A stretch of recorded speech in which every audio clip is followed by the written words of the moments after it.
En sémantique, alors la sémantique, rappelons que c'est l'étude du sens, pour les noms toujours. En sémantique, il, donc le nom, désigne tout ce qui possède réellement ou par abstraction une existence distincte. Et ça, c'est tiré des Saintes, Recherche linguistique et enseignement, page 38. Vous voyez, hein, j'essaye autant que possible quand je m'inspire de tel ou tel manuel, j'essaye de le noter parce qu'après on oublie tout. Donc tout ce qui possède réellement ou par abstraction une existence distincte. Mais il vaudrait mieux dire tout ce qui possède une essence, hein, mieux qu'existence. L'essence, c'est le fait d'être, l'existence, c'est le fait d'exister, de se trouver quelque part. C'est-à-dire notamment de se trouver, on existe dans le monde et dans l'histoire. Donc exister, c'est être dans un cadre justement déictique, dans un cadre spatial et temporel, à un moment donné et dans un espace donné. Donc on est encore dans la philosophie, mais vous allez voir que la grammaire, ce n'est que de la philosophie de la langue, ou la philosophie sur la langue. Donc, parce que si jamais on définit le nom par quelque chose qui a une existence, alors quelle est l'existence de la justice? La justice est une notion abstraite. Les noms abstraits n'ont pas d'existence à proprement parler, ils ont beaucoup plus une essence. Bonjour Niki, bonsoir. Oui, pour un meilleur repère, c'est une bonne idée. J'ai surligné un peu, mais souligner, ça peut être pas mal. Ici, par exemple, on pourrait souligner ça. Porteur d'un genre, susceptible de varier en nombre. Hein, il peut varier en nombre. Voilà. Pour les points plus importants, en sémantique, tout ce qui possède, donc plutôt une essence. Hein, tout ce qui possède une essence, ça me paraît être... Ça, c'est ma propre correction. Tout ce qui est ou peut être. Le nom a une valeur sémantique, donc il a du sens. C'est autre point de définition qu'on peut apprendre. Vous voyez, par exemple, si jamais vous servez de... Si vous servez, j'en ris, mais ça me paraîtrait pas idiot et ce serait, je pense, même d'un niveau très poussé. Si vous vous servez de mon cours dans l'enseignement, dans quel enseignement auprès de vos élèves, vous pouvez faire une interrogation et demander par exemple comment définir le nombre. Le nom a une valeur sémantique, ça pourrait être un des aspects de définition à connaître, à retenir. Il se rapporte à un référent. Alors le référent, c'est pareil, là on est dans la linguistique, mais c'est une notion plutôt utile. Le référent, c'est ce à quoi il se réfère. Autrement dit, le signifiant et le signifié. Le signifiant, c'est le mot, et le signifié, oui, c'est l'arbitraire du signifiant. Et le signifié, c'est la chose dont il parle, si ma mémoire est bonne. C'est typiquement une notion de linguistique. Hein. Le mot, alors c'est ce que dit Saussure, et je vous ai dit que je ne suis pas très fan de Saussure et de la linguistique, mais hop, je profite pour saluer nos aimables spectateurs et bonjour à tous ceux qui regardent en redifféré. Le mot et l'étiquette sur les choses, je crois que c'est la phrase de Saussure. Donc ce rapporte un référent est défini par cette possession. En cela, il s'oppose aux mots qui n'ont qu'une fonction, le déterminant, proposition. Bon, alors on va enlever ces exemples parce que confère mes parties de discours, ça c'est les parties de discours plus conventionnelles. Contrairement à l'adjectif qui le précise, alors sinon je peux mettre dans mes propres parties de discours, on aura donc par opposition aux particules, conjonction, et c'est à peu près tout. Oui, je ne mets pas les interjections, parce que les interjections évidemment qu'elles en font partie. Le pronom, est-ce que le pronom a vraiment un sens? Le pronom il reprend, il n'y a pas forcément de sens en soi, on peut mettre le pronom avec. L'interjection, encore une fois, il n'y a pas grand chose à en dire. Pronom, je vais mettre au singulier, ce serait plus logique. Particule, conjonction, pronom. Contrairement à l'adjectif qui le précise, il se suffit en lui-même. Oui, le nom suffit, la voiture suffit. Alors qu'on peut pas dire rouge tout seul, ça ne suffit pas. On va dire la voiture rouge. Il se suffit en lui-même. Pareillement, l'adverbe précise le verbe. Pareil, ça sera enlevé puisque je n'utilise pas ces... Hop, au passage, on voyait que j'évoquais d'abord l'adjectif, ensuite l'adverbe. Donc je commençais déjà à sentir qu'il valait mieux réunir les deux en une seule et même catégorie. Contrairement aux formes conjuguées du verbe, il n'implique pas de réalisation ni de situation énonciative. Ça c'est pas mal, on est plutôt dans la linguistique, mais c'est plutôt une bonne idée. C'est-à-dire que c'est pas mal, hein. Franchement c'est dense, hein. Mon cours était déjà pas mal dense. Je me rappelle que ça c'est un cours que je donnais, enfin c'est notamment extrait d'un cours que je donnais en 3e. J'avais de bons élèves. Donc une situation énonciative, c'est la fameuse situation d'énonciation. Quand vous formulez un discours, vous le placez donc vous parlez à un endroit donné, à un moment donné. Par exemple, aujourd'hui, chez moi, le 9 octobre 2025 à 21h45, tous ces éléments-là font partie de la situation d'énonciation. je m'adresse ici à un public sur Internet, par un moyen, etc., etc. Tout ça appartient à la situation d'énonciation. Et donc le nom en lui-même n'implique pas de situation d'énonciation. Une voiture, la voiture, ça peut être une voiture aujourd'hui, ça peut être une voiture il y a 500 ans. Alors, une voiture hippomobile, certes, mais une voiture quand même. Donc une voiture hippomobile il y a 500 ans et peut-être dans 5 siècles, une voiture, je ne sais pas, nucléaire. Il arrive qu'on se serve d'un mot pour se désigner lui-même. Pour le désigner lui-même, peut-être, ça me semble mieux. On parle alors de nom ou d'usage autonymique. Hein, c'est l'autonyme. Ça, ça m'amuse. Si vous voulez mettre des questions vicieuses dans des interrogations de grammaire pour vos élèves, vous sentez le vécu. L'autonyme, voilà, auto soi-même, nyme, hein, le nom, donc le nom qui se désigne lui-même. Ça permet aussi de briller en société, ou peut-être ça pourrait faire une question pour le Trivial Poursuite. Il est souvent marqué à l'écrit par l'italique ou les guillemets. Donc l'autonyme, c'est le mot qui parle de lui-même. Donc si je dis hirondelle à 2 L, ouais, ça c'est vraiment un exemple que j'avais tiré du bon usage de la langue française. Je vais mettre le grévis. Si je mets hirondelle à 2 L, L, c'est le mot, le nom ici, qui désigne la lettre L. Hein. Donc c'est le nom qui désigne L.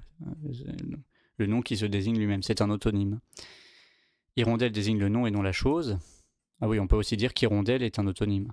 Puisqu'ici, je ne parle pas de l'oiseau, mais je parle du nom. Oui, pardon. Et c'est plutôt ça. Alors, on dit qu'elle est un autonyme, et je crois qu'on peut même le dire ici d'hirondelle, si ma mémoire est bonne. À compléter. N'hésitez pas à m'apporter vos remarques. Oui, quand on se sert d'hirondelle pour parler du même, je crois que c'est aussi, on parle aussi d'autonyme.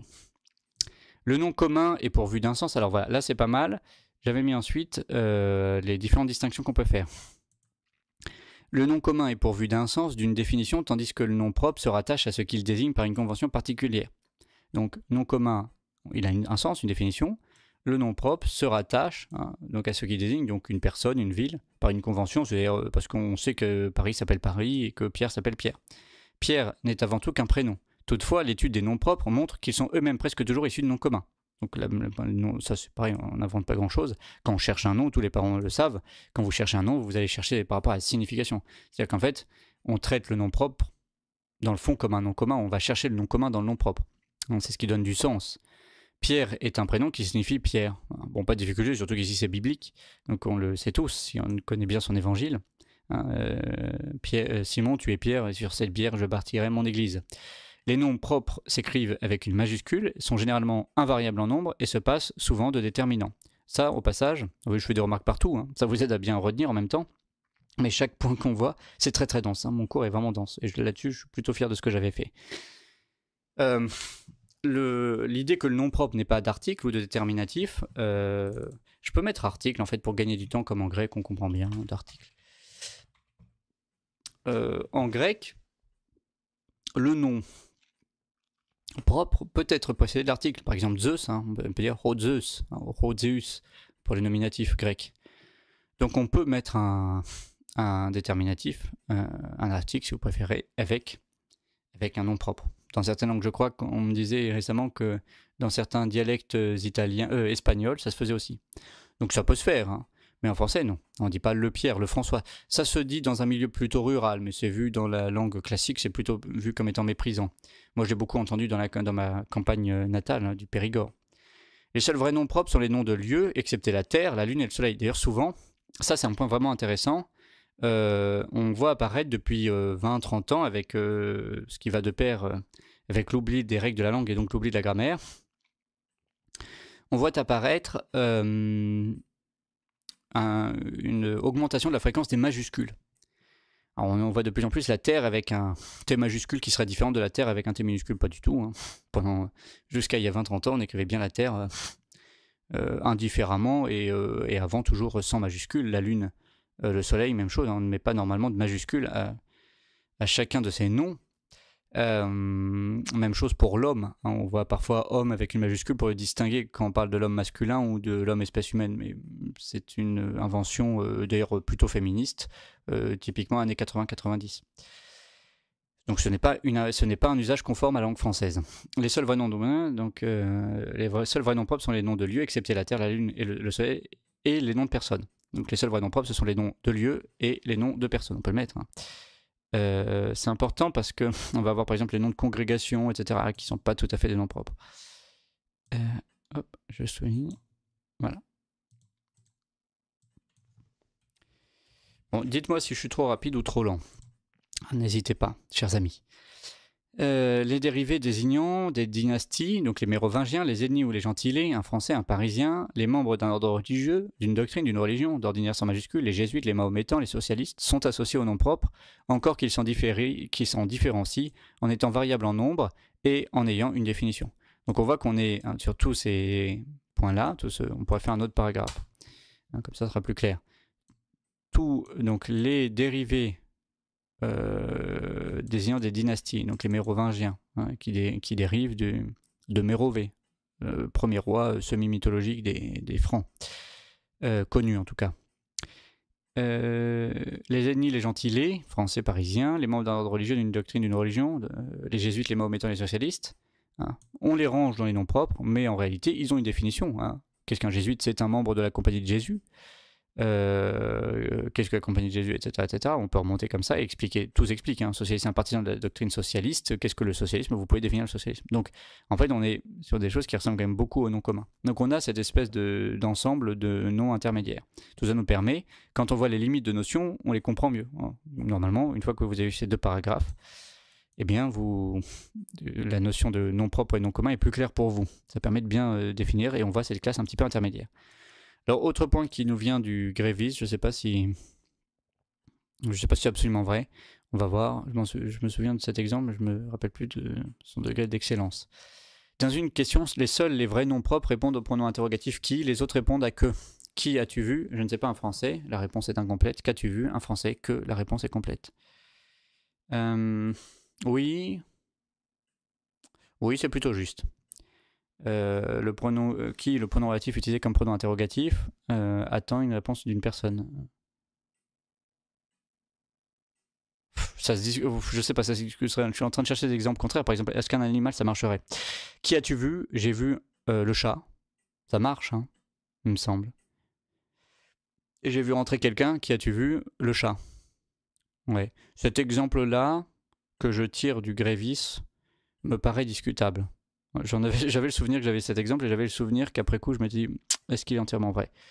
Je vais le noter à côté. Exemple du Grévis. Ça se discute. Bon, je sais pas si j'ai pas changé français ou je sais pas, mais bon. Exemple. Exemple tiré du Grévis. Les différentes distinctions que l'on opère sur des critères sémantiques précisent l'usage des noms, donc sur les critères de sens. Ah oui, donc après toutes les autres catégories sont des catégories sur le sens. Alors, donc elles portent évidemment plutôt sur les noms communs, puisque les noms propres n'ont pas de sens à proprement parler. Enfin, leur seul sens est de désigner quelque chose qui existe, mais une chose précise, et non pas un ensemble.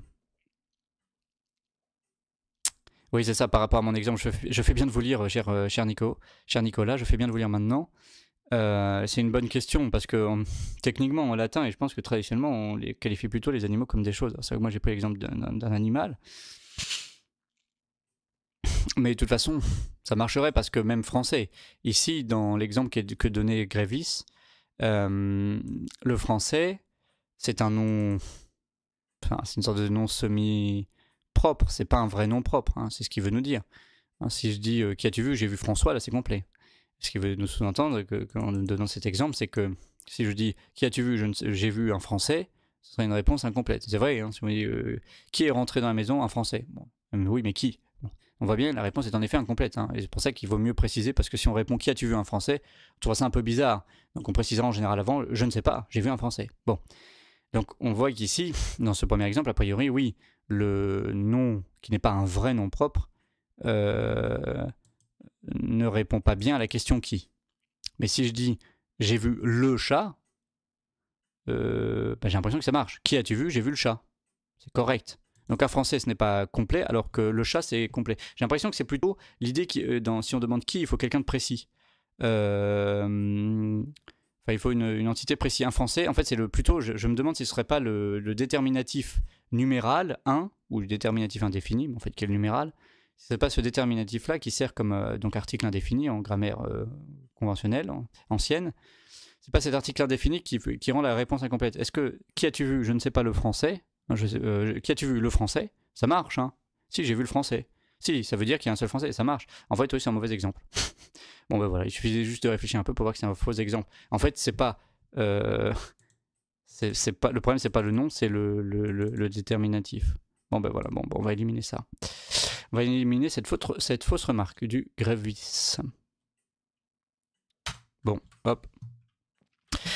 Les différentes distinctions que l'on opère sur les critères sémantiques précisent l'usage des noms. Les noms concrets désignent les choses sensibles, perceptibles par les sens, à l'inverse des noms abstraits. Donc, première opposition, concret, abstrait. Les noms collectifs désignent des ensembles. Alors oui, quand il y a un seul mot à mettre en évidence, en général, je le mets en italique comme ici. Donc, première opposition, concret, abstrait. On en a parlé. Le nom finalement concret, il a une existence. Le nom abstrait, il a une essence uniquement. Mais tout simplement, concret, on peut le percevoir par l'un des 5 sens, la vue, le toucher, le goût, l'odorat, l'ouïe, et les noms abstraits par la pensée. Les noms collectifs désignent, c'est pour ça d'ailleurs qu'il est assez idiot de dire que la pensée serait un autre sens, ou l'intelligence serait le 6e sens, c'est assez stupide, hein. C'est pas... Le sens, c'est quelque chose qui permet d'interagir avec le monde réel, là où l'intelligence permet d'interagir avec le monde des idées. Les noms collectifs désignent des ensembles, contrairement aux noms individuels. Oui, collectif, je crois que ça va être le blé par exemple. Hein. Le blé, ça désigne, ou l'herbe. L'herbe, ça désigne un certain nombre de brins d'herbe. Oui,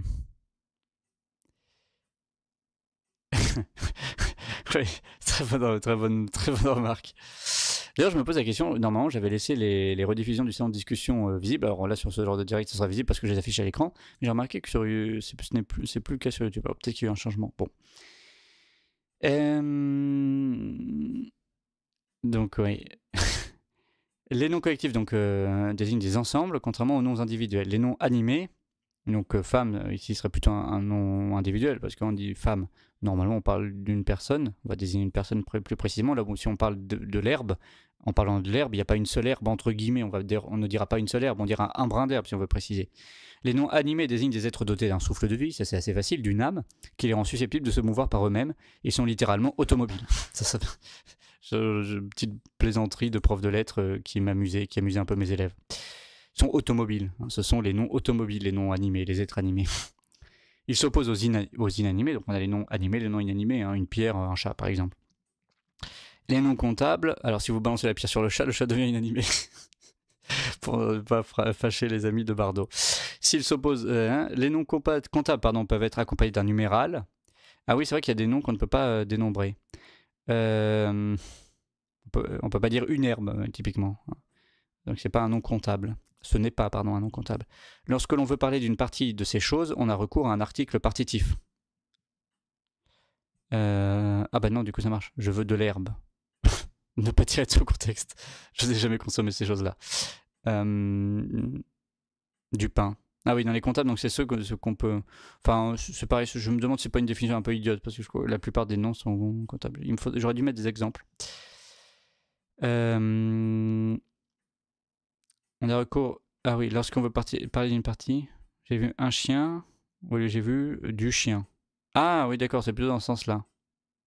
Oui, mais dans ce cas, les noms comptables sont assez proches des noms collectifs. J'ai l'impression que c'est un peu une notion qui fait doublon.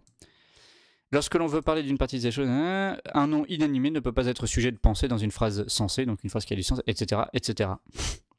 D'ailleurs, au passage, l'inanimé, à l'origine, en indo-européen, on n'a pas les genres grammaticaux, qui sont en effet différents du sexe, hein, comme le disent les féministes, mais pas pour la raison que le disent les féministes. En indo-européen, les genres grammaticaux sont le neutre, enfin l'animé et l'inanimé. C'est-à-dire en fait, d'un côté le masculin et le féminin réunis, et de l'autre côté le neutre. Donc la vraie opposition, d'abord, c'est neutre et masculin si on veut, enfin neutre, animé et inanimé.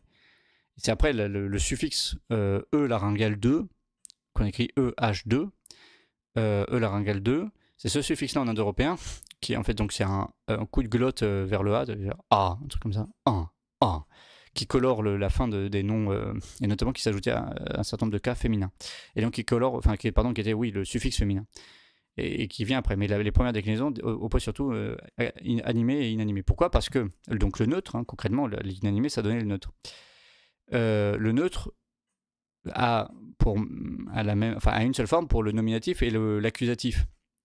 On verra les cas plus tard dans le cours ou une prochaine fois. Mais c'est assez logique. En réalité, c'est surtout parce que le neutre est logiquement, le neutre n'est pas censé être le sujet. Et si neutre est sujet, c'est le sujet d'un verbe descriptif. Le temple est beau, ça peut se dire. Mais comme c'est un verbe descriptif, il n'y aura pas d'accusatif. Donc il n'y a aucun doute, il n'y a pas besoin de différencier nominatif et accusatif. Alors que si je dis le temple me dit bonjour, alors ça peut se faire, ça serait une figure de style, mais c'est un peu idiot au sens propre. Donc les êtres inanimés, les choses, ceux qui ont dit être inanimé, ça doit être plutôt les termes assez modernes, la chose c'est peut-être plus précis, ou le rien. Donc les noms neutres ne sont techniquement pas censés être en tout cas les sujets d'un verbe narratif, donc d'un verbe qui peut avoir un accusatif. Donc en fait, il n'est pas nécessaire d'opposer nominatif et accusatif. C'est pourquoi il y a une seule et même forme.